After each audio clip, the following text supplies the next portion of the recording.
安南区市员参选人林伟，年仅30岁，并拥有丰富的学经历。自屏东教育大学毕业了后，便进入立法院担任助理。2018年，以无党籍身份投入安南区市员选战，在短短3个月时间，就冲出6618票，以小小差距落选。后来转去到校园，担任国中、国小的教师，暑假也加入去山区服务偏乡的活动，重视教育意义。这届再度展现决心，提出教育议题以及人性社区等政策。我的总部拢会看到真侪囡仔的倒啊椅啊。我的总部像咧安亲班，咧做这个免费的这个课后辅导。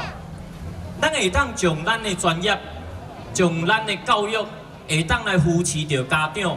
讲实在，一个囡仔即马伫安亲班，嘛要过来清一个月的开销。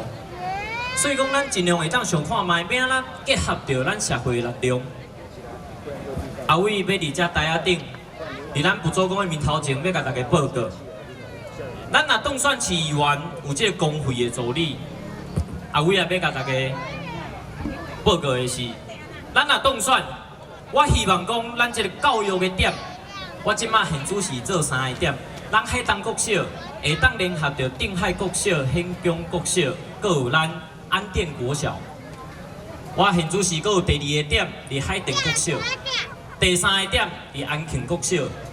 未来咱希望讲，咱安南区国小，咱拢有团队会当来协助咱的家长，协助咱的囡仔，会当共同来享受着这个教育的资源。竞选总部成立这天，现场嘛来了真侪贵宾前来祝贺，咱会当看到第一寮法案局主委郑敬成为林委必上彩带。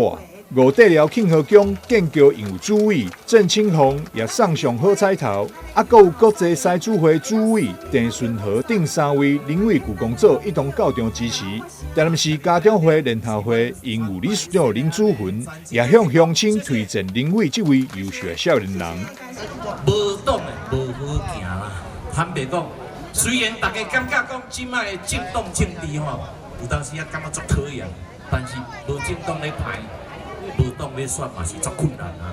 哦，但是我头仔看遐济少年人徛伫后壁，遮拢要出来选安尼里长。我希望安遮少年人竞做伙，搁招下底遮的乡亲时代，大家支持安林伟，甲这个少年家送入安尼台南市会，好唔好啊？好。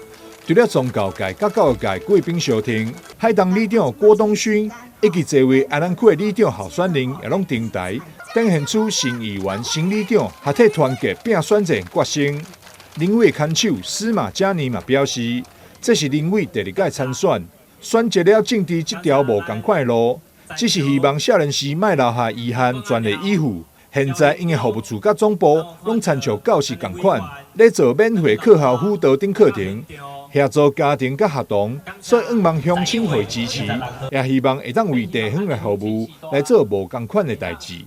台南新闻张秀维采访报道。